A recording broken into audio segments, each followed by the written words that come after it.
The tale that Shannon told was just like a typical campfire ghost story. If there was a forest with a witch living inside it,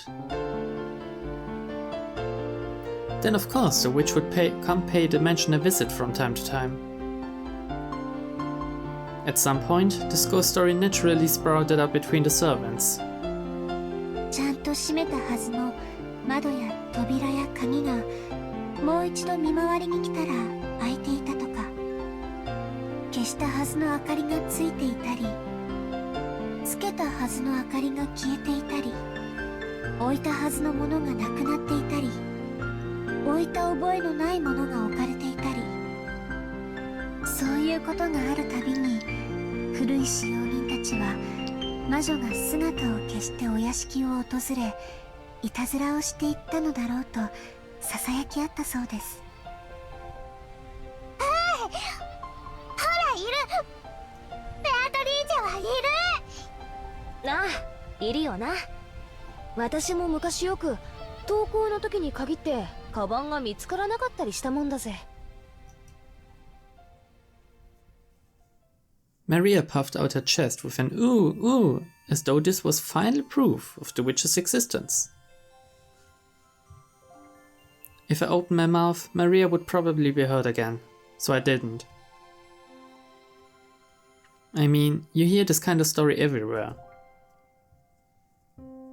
Depending on the place, they might blame it on a dwarf or an elf. The only difference is that they call it a witch on this island. Of course, walking around a vast, elegant mansion at night would be a little unsettling. It's an island devoid of people. Since the mansion is so drafty, walking around on the night of a thunderstorm would certainly be eerie.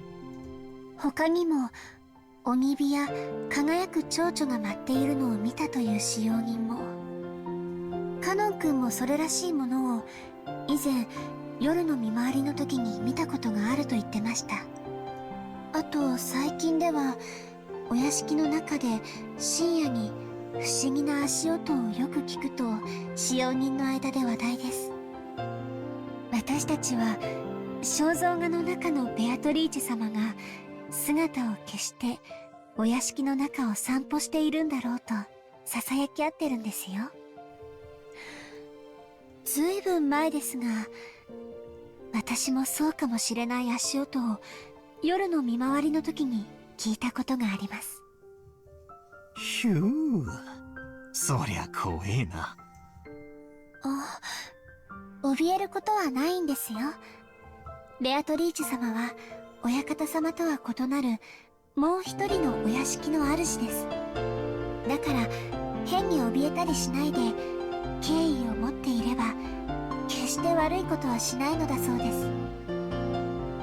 ただし敬意を持たないと恐ろしいんだったね。はい、私が勤めを始める直前に階段を転がり落ちて腰に大怪我をして辞めた方はベアトリーチェ様のことを悪く言っていたそうです。だから使用人たちはベアトリーチェ様のお怒りに触れたのだろうと噂し合ったそうです。バトラとジェシカきっとお怒りに触れる。わあ、悪かったぜ。お怒りに触れちゃたまるねえ。謝るよマリア。もちろん魔女様にも謝るぜ。ベアトリーチェ様、ごめんなさい。よそ者のザレ言と思って勘弁してやってください。私も謝るぜ。ベアトリーチェ様、ごめんなさい。これで魔女様、私たちを許してくれるかな。わかんない。魔女は気まぐれだから許してくれるときは許してくれるし、許さないときは許さない。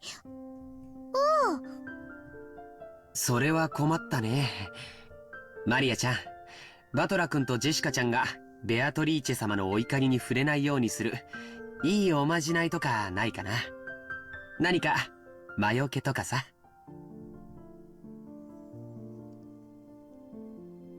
By relying on Maria, who was proud of knowing the most about witches, George was trying to revive her self-esteem. Once again, I've gotta admire his ability to calm kids down. After taking a moment to cross her arms and seriously ponder whether there might be a charm that could save us, she started flipping through the pages in her notebook. I'd thought it was just a scribbled diary. But there also seemed to be quite a few pages that looked like they'd come from a book on black magic. Maria solemnly considered a group of these pages, which contained things that looked like magic circles. Apparently, grandfather wasn't the only one with a black magic hobby. When Maria finally found what she was looking for, she snapped the notebook shut and threw it into her handbag. She then began fishing through that bag's contents. There seemed to be various jumbled up things in there. After a while, she took out various pieces of junk, although they were probably important magical items to Maria, and repeatedly threw them back in, saying they were wrong. It was all a little humorous, just like when Doraemon took out the wrong tool. Finally, she seemed to discover what she was looking for.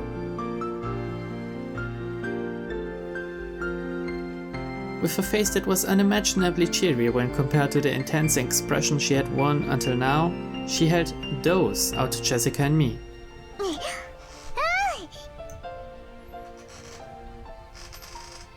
I grabbed it and saw that it was a very cheap looking charm.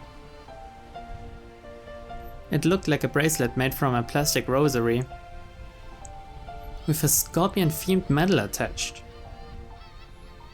Haven't you ever seen those cheap zodiac themed accessories? The kind you might win in a crane game at an arcade. It really looked like something like that. There were two of them. Probably one for me and one for Jessica. However, the very fact that there were two of them made them feel even more like cheap manufactured goods, making it pretty hard to think of them as magical items. これを私とバトラに？このお守りならベアタリーチェも大丈夫。サソリは魔除けの力があるから。そうなのか？サソリにそんな力がねえ。バトラが信じな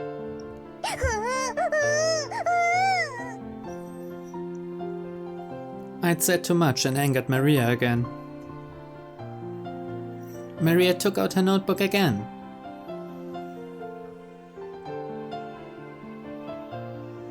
Pointing out various pages as she went on and on about how the scorpion had such incredible holy power that it had been used in magic-repelling magical circles since ancient times. 他の使用人の子から聞いたことがあります。サソリって魔術では魔除けのシンボルとして描かれることもあるんだとか。へえ、そうなのか。サソリは悪い魔法や最悪から守ってくれる。そしてエメラルドは心に平和をもたらしてくれる。だから二重で効果がある。ほんとだ。サソリがエメラルドを抱いて守ってるね。なるほど。これはご利益がありそうだよ。I really wanted to make fun of those worthless looking charms. But as I watched Maria explaining with all of her heart and realized that she'd found them for our sakes, I started to feel like it might actually work, even if it was just a prize from some game center. The material quality of the charm didn't matter. What mattered was the strength of her feelings. Even I don't think of myself as the sort of loser who would laugh at something like that. そっか。ありがとな。ベアトリーチェ様には謝ったけどよ。万が一たたりがある時でもマリアのこのお守りのおかげで安心だぜ。な、ジェシカ。ああ、そうだぜ。ありがとうな、マリア。心に平安が欲しいときは腕につける。お財布に入れるとお金が減らなくなる。ドアノブにかけておくと悪いものが入ってこられなくなる。便利なお守り。それはすごい効能ですね。マリア様が自信を持って進めるお守りならきっと頼もしいものと思います。Shannon-chan clapped her hands together and Maria stuck out her chest. She was totally in a good mood again. It's probably best if we let her lead the conversation a bit longer if we'll keep her in such a good mood.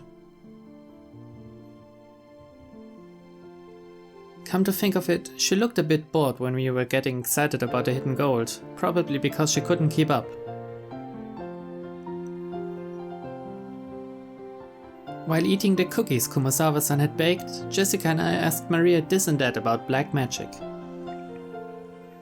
Maria happily chatted away in response to our questions. Each time, George, Aniki and Shannon-chan would act surprised or chime in. The clouds in the sky grew darker and darker, but we cousins really enjoyed communicating freely after a year's separation.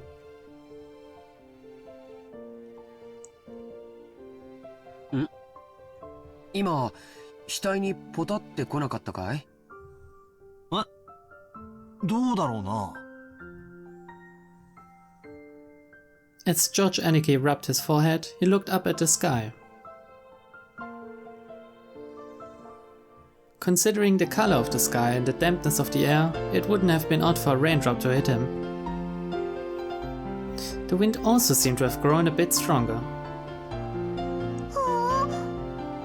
マリアポタッと来ない。マリアだけ来ない。安心しろ。俺にも来ねえ。それに今夜になれば誰にも等しく大雨が降るだろうよ。そうだね。そろそろ引き上げた方がいいかな。Shannon-chan looked down at her watch. It was probably well into the evening by now. もう仕事に戻る時間かよ。はい。皆様と一緒で楽しい時間を過ごさせていただきました。ありがとうございました。熊沢さんにクッキーをごちそうさまって伝えてね。さあみんな、片付けを手伝おう。Shannon-chan declined our help, saying that this was a servant's job. But picking up a dropped fork before the waitress has to is like my purpose in life. We folded up the blanket, gathered up the trash, and helped clean everything up.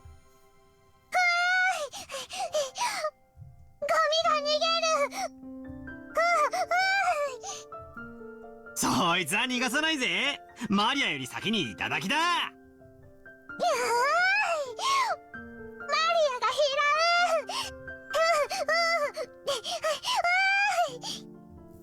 う。マリア、靴を濡らすなよ。怒られるぜ。To Maria, chasing after some trash sent flying by the powerful winds was just another game. By the time we finished, the wind was blowing pretty strongly. Probably a good time to head back. 皆様のおかげで助かりました。ありがとうございました。もう本当に時間がないみたいだね。先に戻っていいよ。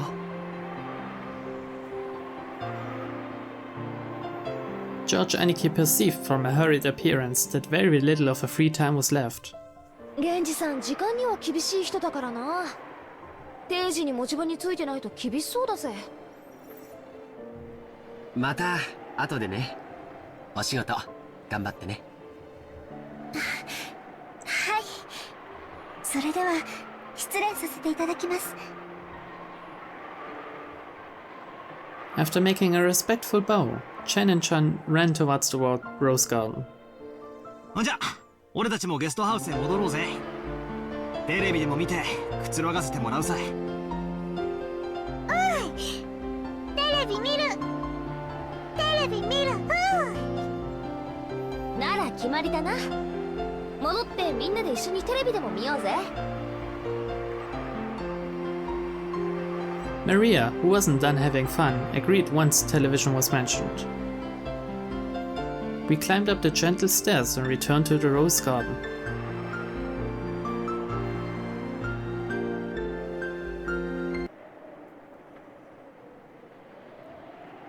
The wind had grown very strong, and roses shook throughout the garden like ripples on the water. This might be our last chance to see these beautiful roses. I'll bet tonight's typhoon ruins them. バラ、今夜の風でやられちまうかもしれないな。そうだな。バラたちもラッキーだったと思うぜ。台風の前にバトラたちを歓迎できたんだからよ。花はいつか必ず散る。でもだからこそ咲き誇る今をめでることができるんじゃないかな。そうだな。マリアもよく目に焼き付けとけ。今この瞬間が今年で一番のバラなんだぜ。目に焼き付ける。 Right then, Maria suddenly clapped her hands. It looked like she'd remembered something. マリアのバラ、台風で飛ばされちゃう。ああ、ジョージの兄貴に目印のリボンをつけてもらった。あの元気のないバラか？ Maria apparently remembered where the rose was. She ran at full speed. The rest of us followed her.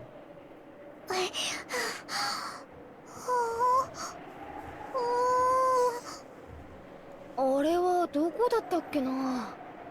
確かこの辺だったと思ったぜ。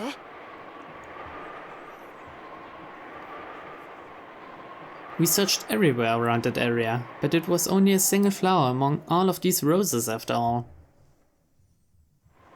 Even though we knew it was somewhere close by, we weren't able to find it. The winds making up the typhoon's front lines made roses throughout the garden undulate. It was almost like it was teasing us by making the location of Maria's rose impossible to find. ここじゃなかったかな。少し手分けをして探してみようか。そうだな。人海戦術で行こうぜ。なんだよマリア。As we made to split up and search, Maria tugged on my jacket with an unhappy face. You could tell that she didn't want us to leave that spot. なんだよ、どうした？マリアのバラはここなの。ここにあるの。でも現にないぜ。この花壇の裏側だったかもな。みんなで探せば早いぜ。ここなの。マリアのバラはここなの。探して。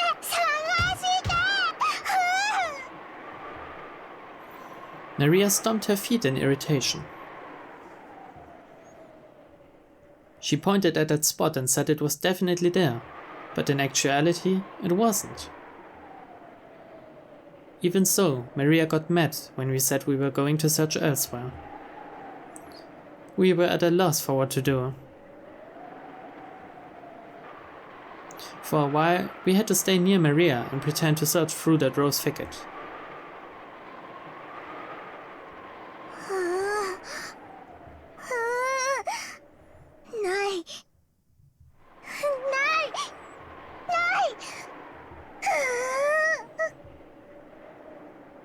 Maybe she's saying that it should be here, but isn't. Maria became increasingly irritated. マリアがすっかり機嫌を損ねちまったぞ。マリアはたまにすごくどうでもいいことを気にし始めちゃうんだよ。それがどうにかなるときはいいんだけど。ないものは探せないしね。困ったな。Just when we were at a loss of what to do, Maria called out in a loud voice.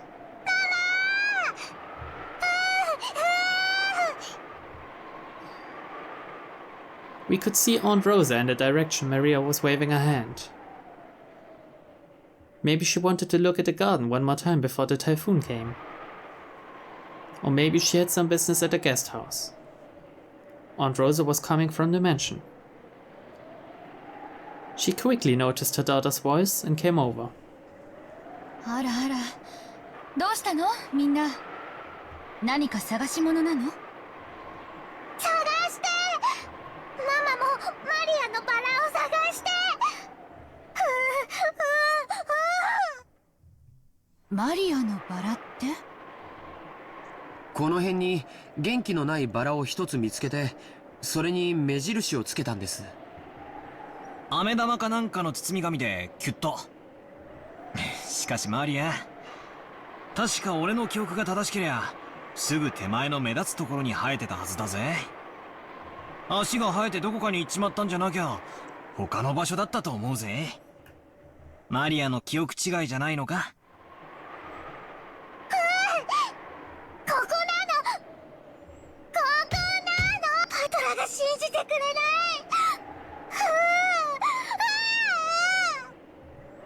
そのうー言うのをやめなさいって何度言ったらわかるの？ママも探してあげるから静かにしなさい。I'd never seen Aunt Rosa be anything other than kind and gentle, so her anger surprised me a bit. Aunt Rosa began searching as well, so we went along with her for the time being. But we were already more than sure that it wasn't around here. So it didn't take long for Aunt Rosa to realize that too. ここにはそのバラはないわよ。他の場所の間違いじゃない。これだけたくさんのバラがあるんだから。違うの、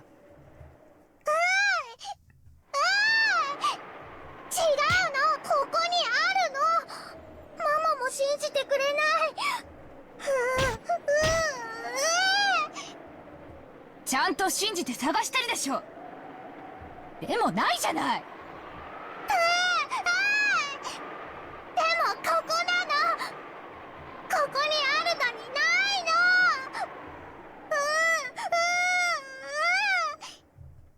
じゃあ誰かが抜いちゃったんでしょ。とにかくそのうー言うのやめなさい。マリアのバラ抜いて返して返して。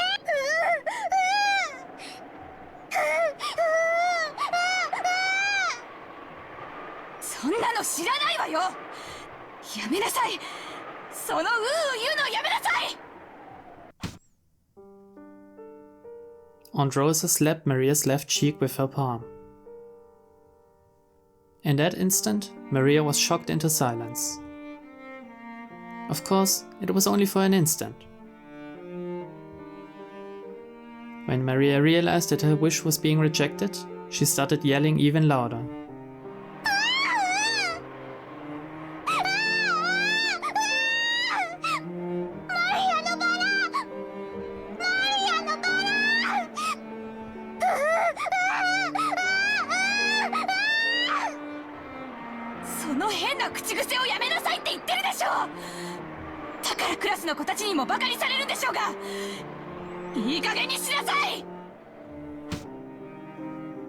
Once again, her palm slapped Maria's cheek.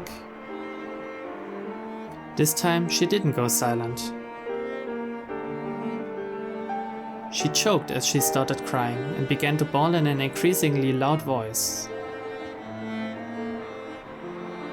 Aunt Rosa was clearly irritated and lifted her hand once more to try and shut her daughter up. ローザおばさん、まあその小さい子供のことですし、そんなマジになんなくても。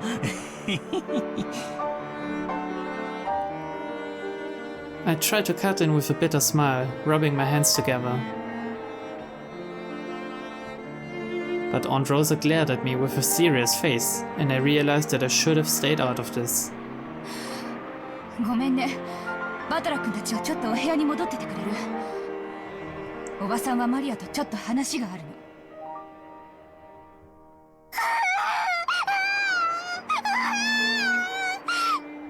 誰もマリアのバラを信じてくれない。ここにあったのに。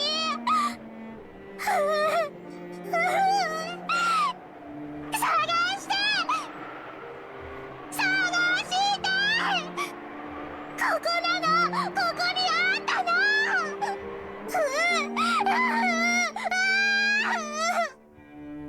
でもないじゃない。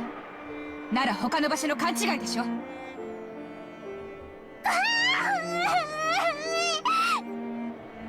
こなの、絶対にここなの。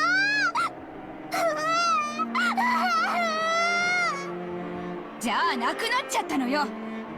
諦めなさい。どうしてマリアのバラがなくなっちゃうの？どうして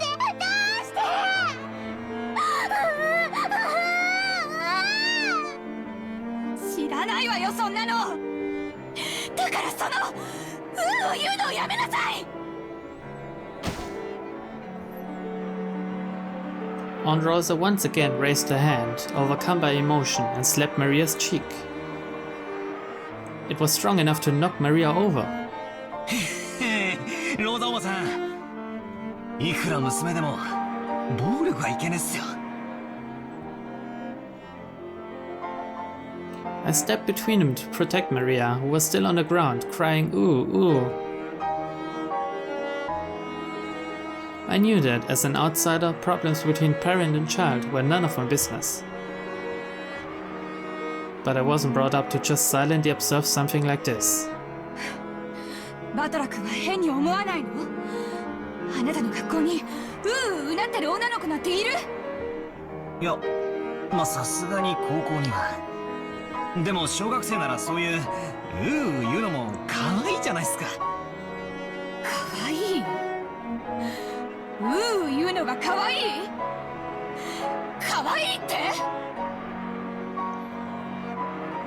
My careless words seemed to have earned me Aunt Rosa's wrath.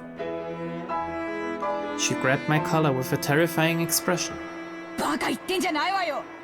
マリアがいくつか知ってる？9歳よ。小学4年生なのよ。幼稚園児じゃないのよ。それなのにまだクラスで言ってるのよ。わかる？この子クラスでなんて言っていじめられてるか知ってるの？この変な口癖のせいで未だに友達の一人もいないのよ。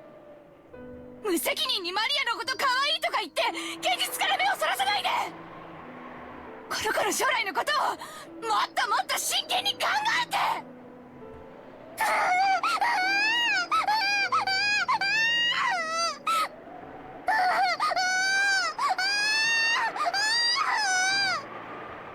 だからそのやめろって言ってんでしょ。Aunt Rosa struck Maria's quivering head, from which an increasingly unhappy voice was rising. I tried to stop it, but Aunt Rosa pushed me away. My back hit George Aniki. 昔はローザおばさんもマリアちゃんの幼児言葉の一つだくらいにしか思わなかったんだけど、小学校の中学年になっても治らないのを最近はだいぶ気にしてて。別にどういう言葉遣いをしようと関係ねえだろ。そのまま社会人にはなれないよ。だから見ていて気持ちのいい光景ではないけれど、これはおばさんたち親子の問題なんだよ。まあ私もこの言葉遣いのせいでよくおふくろに怒られるけどよ。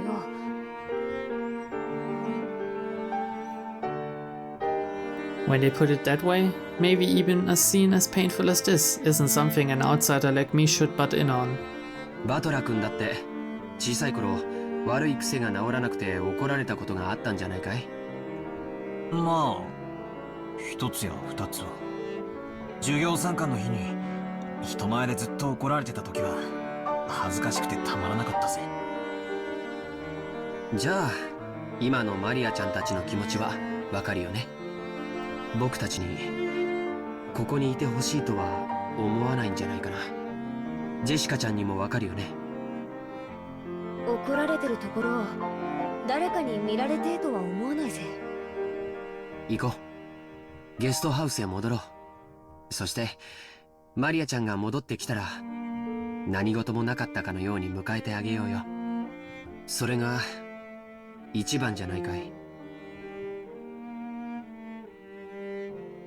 We thought George Aniki's point was probably a reasonable one.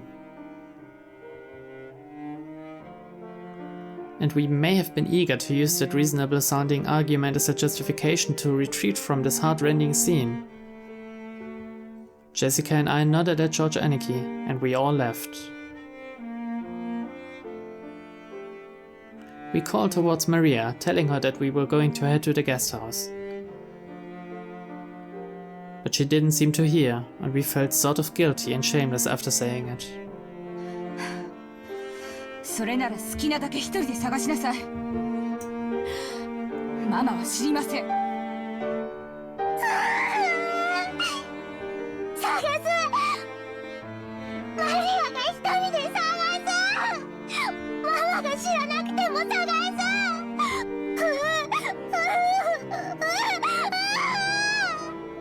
勝手にしなさい。After blasting her with those last few words, Rosa spun on her heels and quickly returned to the mansion. Maria probably viewed that as a cold gesture meant to injure, but that wasn't Rosa's intention. It was because the hand with which she had so emotionally struck Maria's cheek was still numb.